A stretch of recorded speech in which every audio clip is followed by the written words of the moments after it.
सोमनाथ मंदिर हिंदू धर्म में अत्यंत महत्वपूर्ण और प्रसिद्ध धार्मिक स्थल है। सोमनाथ महादेव ज्योतिर्लिंग को भारत के 12 प्रमुख ज्योतिर्लिंगों में से सर्वप्रथम ज्योतिर्लिंग माना जाता है।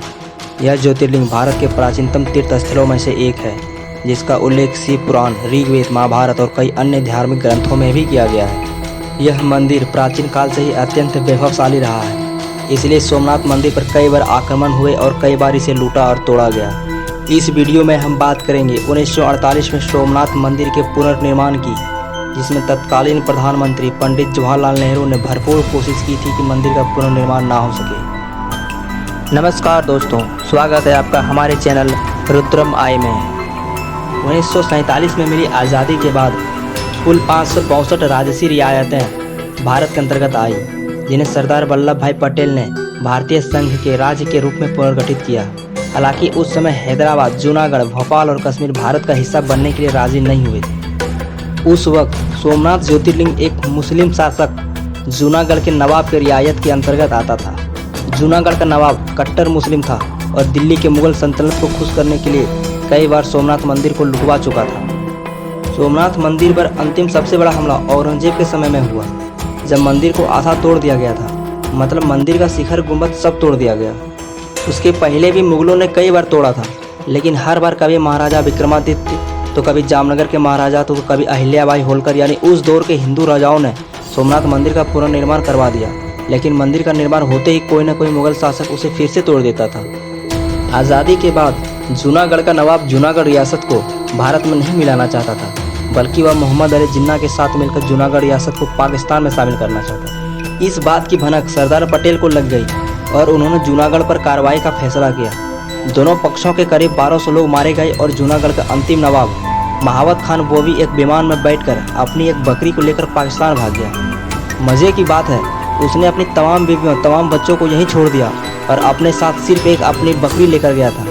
फिल्म अभिनेत्री परवीन बोवी उसी महावत खान बोवी की पोती थी। जूनागढ़ को भारत में मिलाने के बाद सरदार वल्लभ भाई पटेल, कन्हैया लाल मुंशी, महाराजा जामनगर जाम साहेब, सौराष्ट्र के मुख्यमंत्री UN ढावेर, यह सब लोग सोमनाथ मंदिर पर गए और टूटे हुए सोमनाथ मंदिर पर तिरंगा फहराया गया, जिसे आप इस तस्वीर में देख सकते हैं। और फिर वहीं पर सरदार वल्लभ भाई पटेल ने कसम खाई कि मैं सोमनाथ मंदिर का भव्य निर्माण करवाऊंगा। उसके बाद सोमनाथ मंदिर का एक प्रस्ताव बनाया गया। सोमनाथ मंदिर का निर्माण का प्रस्ताव जब पंडित जवाहरलाल नेहरू के पास गया, तब वे किसी बात से सहमत नहीं थे। उनका यह कहना था कि सोमनाथ जिस अवस्था में है उसी अवस्था में रहने दिया जाए, सोमनाथ मंदिर का पुनर्निर्माण नहीं होना चाहिए। हमें भारत के किसी भी मंदिर को छेड़ना नहीं चाहिए, लेकिन सरदार पटेल जी का एक सपना था, सोमनाथ में एक भव्य मंदिर का निर्माण हो। सरदार पटेल ने नेहरू की बात को नहीं मानते हुए मंदिर निर्माण का आदेश दे दिया।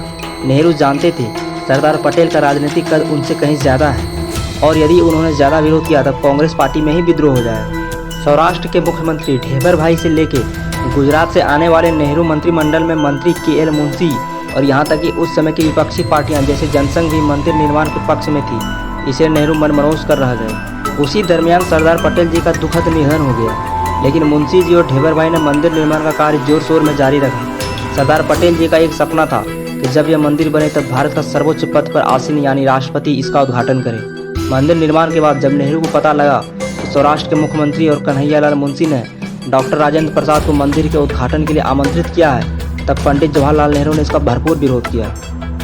नेहरू ने डॉक्टर राजेंद्र प्रसाद जी को एक पत्र लिखा। उस पत्र की कॉपी तारा सिंह की किताब राजेंद्र बाबू पत्रों के आईने में विस्तार से लिखी गई है और तारा सिंह ने नेहरू और राजेंद्र बाबू के बीच में सारे पत्र व्यवहार को हासिल करके यह किताब लिखी और इस किताब में उन्होंने तमाम पत्रों को भी प्रकाशित किया है। राजेंद्र बाबू ने नेहरू जी को पत्र लिखा कि मैं मंदिर के उद्घाटन करने अवश्य जाऊँगा, आप निश्चित रहिए, मैं इसमें सरकारी खजाने से 1 रुपया भी खर्च नहीं करूँगा। उसके बाद राजेंद्र प्रसाद अपने पैसे से रिजर्वेशन करा के दिल्ली से ट्रेन से बड़ोदरा उतरे और बड़ोदरा से जाम साहब द्वारा भेजी गई कार में बैठकर वह सोमनाथ मंदिर पहुंचे और उसका उद्घाटन किया। इस तरह से हिंदुओं के गौरव सोमनाथ मंदिर का दोबारा निर्माण हुआ।